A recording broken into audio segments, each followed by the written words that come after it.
ചാനലിലേക്ക് എല്ലാവർക്കും സ്വാഗതം. ഞാൻ ബെൻസി. ആരെങ്കിലും ഈ ചാനൽ സബ്സ്ക്രൈബ് ചെയ്യാതെ കാണുന്നെങ്കിൽ പ്ലീസ് ഒന്ന് സബ്സ്ക്രൈബ് ചെയ്തേക്കണേ. ഇന്നത്തെ നമ്മുടെ വീഡിയോ അവൽ വിളയിച്ചത്. കുറേ നാളായിട്ട് പലരും എൻ്റെ അടുത്ത് ചോദിക്കുന്ന ഒരു റെസിപ്പിയാണത്. ചേച്ചി എങ്ങനെയാണ് അവൽ വിളയിച്ചത് ചെയ്യുന്നത്, അതിന്റെ റെസിപ്പി ഞങ്ങൾക്കൊന്ന് അറിയാൻ ആഗ്രഹമുണ്ട്. അതൊക്കെ പോട്ടെ, ഇപ്പൊ കമന്റ് സ്ഥിരം എനിക്ക് വരുന്നുണ്ട്, ചേച്ചി ഡേ ഇൻ മൈ ലൈഫ് ചെയ്യൂ, ഫുൾ ഡേ വ്ളോഗ് ചെയ്യൂ. കാരണം ഞാൻ നേരത്തെ ഇട്ട രീതിയിലുള്ള വ്ളോഗ്സ് ഒക്കെ നിങ്ങൾ ആഗ്രഹിക്കുന്നുണ്ട്, പലരും കമന്റ് ഇടുന്നുണ്ട്. ഉടൻ തന്നെ അടുത്ത വീഡിയോ നല്ലൊരു കിടിലൻ വ്ളോഗാണ്. ഇതിനു മുമ്പ് ഇന്ന് അവൽ വിളയിച്ചത് വളരെ ഈസി ആയിട്ട് എങ്ങനെയാണ് അവൽ വിളയിക്കുന്നതെന്ന് നമുക്ക് നോക്കാം. ഇത് ഹോസ്റ്റലിൽ പോകുന്ന കുട്ടികൾക്കൊക്കെ ആണെങ്കിൽ, ഹോസ്റ്റലിൽ പഠിക്കുന്ന കുട്ടികൾക്ക് കൊണ്ടുപോകാൻ ഏറ്റവും നല്ലതാണ്. 2-3 ആഴ്ച ഒരു കുഴപ്പവും ഇല്ലാതെ കേടുകൂടാതെ ഇരിക്കും. നന്നായിട്ട് അടച്ചു വെച്ചാൽ മതി. നനഞ്ഞ സ്പൂൺ ഇടാതിരുന്നാൽ മതി, കൈ ഇടാതിരുന്നാൽ മതി, നന്നായിട്ടിരിക്കും. ഫ്രിഡ്ജിലാണെങ്കിൽ കുറേ നാളിരിക്കും. അപ്പൊ അടുത്ത വ്ളോഗ് എന്ന് പറയുന്നത് ഞാൻ പറഞ്ഞല്ലോ, ന്യൂ ഇയർ സ്പെഷ്യൽ വീഡിയോ ഒന്നും ഇല്ലെന്ന് പലരും ചോദിക്കുന്നുണ്ട്. അതൊരു ന്യൂ ഇയർ സ്പെഷ്യൽ വീഡിയോ ആയിട്ട് നിങ്ങൾക്ക് വേണമെങ്കിൽ അങ്ങനെയും കണക്കാക്കാം. കുടുംബത്ത് പോയുള്ള ഒരു വീഡിയോ ആണ്, കാണാൻ മറക്കരുത്. ഇത് കഴിഞ്ഞാൽ ഉടൻ ആ വീഡിയോ ആയിരിക്കും കേട്ടോ. അപ്പൊ നമുക്ക് നോക്കാം എങ്ങനെയാണ് അവൽ വിളയിച്ചത് ഉണ്ടാക്കുന്നതെന്ന്.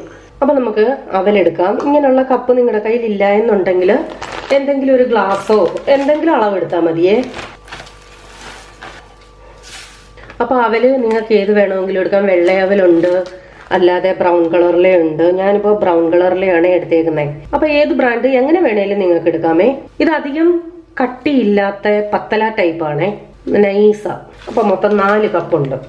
അപ്പൊ ശർക്കര ഇവിടെ എടുത്ത് വെച്ചിട്ടുണ്ട്. കറുത്ത ശർക്കരയാണെങ്കിൽ ഇതിന് ഏറ്റവും നല്ലതാണ്. നമ്മുടെ അവൽ വിളയിച്ചതിന് ഒരു കളർ കിട്ടും. പക്ഷെ എൻ്റെ കറുത്ത ശർക്കര കുറവാണ്, പുതിയത് മേടിച്ചത് അല്ലാത്ത ശർക്കര. ഇതിപ്പോ 313 ഗ്രാം ഉണ്ട്. പക്ഷെ നമുക്ക് ഒരു 300 ഗ്രാം മതി. ഇനി ഇതിനേക്കാൾ മധുരം കുറച്ച് മതി എന്നുണ്ടെങ്കിൽ നിങ്ങൾക്ക് 1/4 കിലോ എടുക്കാം. അപ്പൊ ഒരു 300 ഗ്രാം വരെ ശർക്കരയാവാം. ഇനി അതല്ല, നിങ്ങൾക്ക് ഇതിനേക്കാൾ മധുരമൊക്കെ നമ്മുടെ ഇഷ്ടമല്ലേ, കുറച്ചെടുക്കുക കൂടുതൽ എടുക്കുക, അത് നമ്മുടെ ഇഷ്ടം. അപ്പൊ ഈ മധുരം എന്ന് പറയുന്നത് അത്യാവശ്യത്തിനുള്ള മധുരമാണേ. ഇനി ഇതിലേക്ക് 1/4 ഗ്ലാസ് വെള്ളം ഒഴിച്ച ശേഷം നമുക്ക് ഇതൊന്ന് പാനിയാക്കണം. അപ്പൊ ഞാൻ നേരത്തെ പറഞ്ഞിട്ടുണ്ട്, ഈ ശർക്കരക്കകത്ത് നല്ല അഴുക്ക് കാണും. അതുകൊണ്ട് നമുക്ക് നന്നായിട്ട് അഴുക്കൊക്കെ കളഞ്ഞ് അരിച്ചെടുക്കണം. ഇതാ ഈ കാണുന്നത് നല്ല അഴുക്കാണേ, അത് നമുക്ക് എടുത്ത് കളയാം. കണ്ടോ? ഇനി ഒരു കടായി വെച്ച ശേഷം, ഞാൻ വലിയൊരു കടായിയാണ് വെച്ചേക്കുന്നത് ഇളക്കാൻ പരുവത്തിന്. നമുക്ക് ആ ശർക്കര പാനി ഇങ്ങോട്ട് ഒഴിച്ചു കൊടുക്കാം. ഇച്ചിരി ഒന്ന് തിക്കാകട്ടെ. അതായത് നമ്മൾ ഇങ്ങനെ നോക്കുമ്പോൾ ആ ലാസ്റ്റ് ഡ്രോപ്പ് ഉണ്ടല്ലോ, നൂല് പോലെ വീഴണം. അതാണ് പരുവം. ഇപ്പൊ അതേ നൂലല്ല, വെള്ളം പോലെ വീഴുന്നേ. കണ്ടോ? വെള്ളമാണ്. അപ്പൊ ഇച്ചിരി കൂടെ ഒന്ന് തിക്കാവണം. അപ്പൊ അവൽ വിളയിച്ചത് പല നാട്ടിലും പല രീതിയിലായിരിക്കാം ഉണ്ടാക്കുന്നത്. ഞങ്ങളുടെ വീട്ടിൽ ചെയ്യുന്ന രീതിയാണ് ഇത്. ഇതാ ലാസ്റ്റ് ഡ്രോപ്പ് കണ്ടോ, നൂല് പോലെ ലാസ്റ്റില് വീഴാൻ ഇത്തിരി പ്രയാസമുണ്ട്. കണ്ടോ?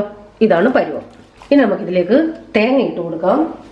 അപ്പൊ തേങ്ങയുടെ അളവ് പറയുകയാണെങ്കിൽ എത്രയും അവലുണ്ടോ അത്രയും തേങ്ങ എടുക്കുന്നതാണ് കറക്റ്റ് കണക്ക്. 4 കപ്പിന് 4 കപ്പ് തേങ്ങ തന്നെ എടുക്കാം. ഇവിടെ ഞാൻ ഇത്തിരി പിശുക്ക് കാണിച്ചിട്ടുണ്ട്. ഞാൻ 3 കപ്പ് തേങ്ങ എടുത്തിട്ടുള്ളൂ. അപ്പൊ തേങ്ങ നിങ്ങൾക്ക് ആ വീട്ടിൽ ധാരാളം തേങ്ങ ഉള്ളവരാണെങ്കിൽ തീർച്ചയായിട്ടും കറക്റ്റ് കണക്കിന് എടുക്കണേ. അപ്പൊ ഈ തേങ്ങ ഇതിനകത്ത് കിടന്ന് നന്നായിട്ടൊന്ന് വിളയിച്ചെടുക്കണം. ഇളക്കി കൊടുത്തോണ്ടേ ഇരിക്കണേ.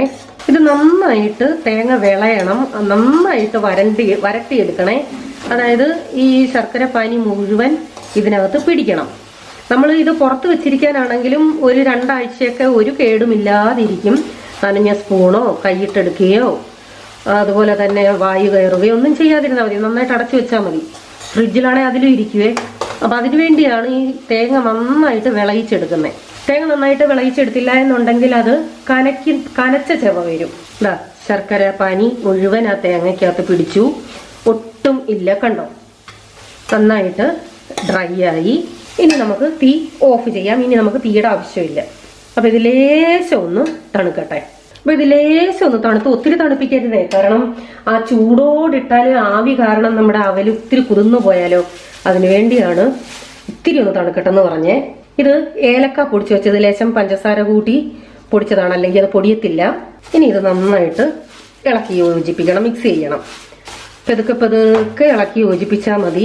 ഇച്ചിരി സമയം എടുക്കുമേ ഇത് മിക്സ് ആവാൻ. ആ ശർക്കരയുടെയും തേങ്ങയുടെയും ആ ലിക്വിഡ് ഉണ്ടല്ലോ, അത് മതി. അതിനകത്ത് കിടന്ന് വേണം ഇത് മിക്സ് ആവാൻ. ഇത് ചെറുകെ ഒന്ന് ഇളക്കട്ടെ. നന്നായിട്ട് മിക്സായി. അതാ ഞാൻ പറഞ്ഞ കറുത്ത ശർക്കര ആയിരുന്നു എങ്കിൽ നമ്മുടെ ഇതിന് നല്ല കളറ് കിട്ടിയേനേമേ. ഇത് ഇളക്കി യോജിപ്പിക്കാൻ അല്പം ടൈം എടുക്കും കേട്ടോ. ഇത്തിരി സമയമെടുത്ത് തന്നെ നന്നായിട്ട് മിക്സ് ചെയ്യണം. ഇതിപ്പോൾ നന്നായിട്ട് എല്ലാം കൂടി മിക്സ് ആയിട്ടുണ്ട്. ഇനി നമുക്ക് ബാക്കി കാര്യങ്ങൾ ചെയ്യാം. ഇതാ പൊരിക്കടല, കടയിൽ മേടിക്കാൻ കിട്ടും. പൊരിക്കടല എന്ന് പറഞ്ഞാൽ മതി. ഞാനിങ്ങനെ ഈ പൊരിക്കടല എന്ന് പറഞ്ഞ് കടയിൽ മേടിക്കാൻ കിട്ടും, അതാണേ മേടിച്ചത്. പിന്നെ കൂട്ടത്തിൽ കുറച്ച് അണ്ടിപ്പരിപ്പും ഇടുന്നുണ്ട്. ഇടണമെന്ന് നിർബന്ധമില്ല, ഇടുന്നവരാണെങ്കിൽ ഇടാം. ഇത് വലുതാണ്, ഇതിനെ ഒന്ന് ചെറിയ പീസാക്കണം. നെയ്യിടാം, നെയ്യിൽ തന്നെ വറക്കണേ. ഇത് നമുക്കിതിലേക്ക് കടല ഇട്ട് കൊടുക്കാം. പൊരിക്കടല, അണ്ടിപ്പരിപ്പ്. പൊരിക്കടല ഇത്രയും വേണ്ട, ഇത്തിരി കൂടുതലാണ്. പക്ഷെ ഞാൻ ഇനി വേറെ എന്തിനു യൂസ് ചെയ്യാനാ, വെച്ചേക്കണ്ടല്ലോ, അതുകൊണ്ട് അങ്ങ് എടുത്തന്നേ ഉള്ളൂ. അപ്പൊ അതിതാ നന്നായി മൂത്തു. ഇനി കുറച്ച് എള്ള്, അത് ലാസ്റ്റിലെ ഇടാവേ.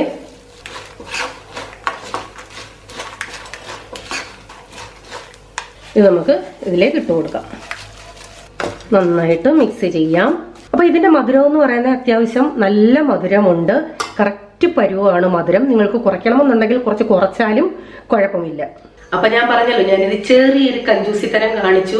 നിങ്ങളുടെ വീട്ടിൽ തേങ്ങ ഉള്ളവരാണെങ്കിൽ, തേങ്ങ ധാരാളമായിട്ട് കിട്ടുന്നവരാണെങ്കിൽ, ഇപ്പൊ 3 കപ്പ് അവല എടുക്കുന്നെങ്കിൽ 3 കപ്പ് തേങ്ങ എടുത്തോളൂ, ഏറ്റവും നല്ലതാണ്. ഇവിടെ 4 കപ്പ് എടുത്തിട്ടുണ്ട്. 4 കപ്പ് തേങ്ങയാണെങ്കിൽ ഏറ്റവും നല്ലതായിരുന്നു. പക്ഷെ ഞാൻ 3 കപ്പ് തേങ്ങ എടുത്തിട്ടുള്ളൂ. തേങ്ങ കൂടുന്തോറും നമ്മുടെ അവൽ വിളയിച്ചതിന്റെ ടേസ്റ്റും കൂടും. അപ്പൊ നമുക്ക് ഇച്ചിരി ടേസ്റ്റ് നോക്കാം. ഇത് നിങ്ങൾ ആദ്യം തന്നെ ചിലപ്പോ കഴിക്കുമ്പോ അല്ലെങ്കിൽ കാണുമ്പോ അയ്യോ ഡ്രൈ ആയിട്ടിരിക്കുന്നു, സോഫ്റ്റ് അല്ലല്ലോ എന്നൊക്കെ തോന്നും. പേടിക്കണ്ട, ഇരിക്കും തോറും ഇത് സോഫ്റ്റ് ആകും കേട്ടോ. നല്ല ടേസ്റ്റ് ഉണ്ട്. ലാസ്റ്റില് ആ നെയ്യിലെല്ലാം കൂടെ വറുത്തിട്ടുണ്ട്, ആ നെയ്യിന്റെ ഒരു ടേസ്റ്റും ഉണ്ട്. പിന്നെ മധുരം ഞാൻ പറഞ്ഞല്ലോ, അത്യാവശ്യം നല്ല മധുരമുണ്ട്. ഇതിന് നമ്മൾ 300 ഗ്രാം എന്ന് പറഞ്ഞെങ്കിലും 250 ഗ്രാം ആയാലും മധുരം അത്രയും മതി, കുഴപ്പമില്ല കേട്ടോ. അത്യാവശ്യം നല്ല മധുരമുണ്ട് ഇത്. അപ്പൊ തീർച്ചയായിട്ടും ബ്രേക്ക്ഫാസ്റ്റ് ആയിട്ടോ അല്ലെങ്കിൽ 4 മണിക്ക് ചായയുടെ കൂടെ പെട്ടെന്ന് എന്തെങ്കിലും കുറിക്കാനില്ലെന്നുണ്ടെങ്കിൽ അതിന്റെ കൂടെയോ ഇത് ഇങ്ങനെ വേണമെങ്കിലും കഴിക്കാം. അതല്ല എന്നുണ്ടെങ്കിൽ ഇതിൽ പഴം ഇട്ടിളക്കി കഴിക്കാം. എങ്ങനെ വേണമെങ്കിലും കഴിക്കാം, അത് നമ്മുടെ ഇഷ്ടം. അപ്പൊ വീഡിയോ ഇഷ്ടമായെങ്കിൽ തീർച്ചയായിട്ടും ഒന്ന് ലൈക്ക് ചെയ്തേക്കണേ പ്ലീസ്. വീണ്ടും നിങ്ങൾക്ക് പ്രിയപ്പെട്ട വീഡിയോയുമായി വരാം. Till then bye, God bless you, Tata.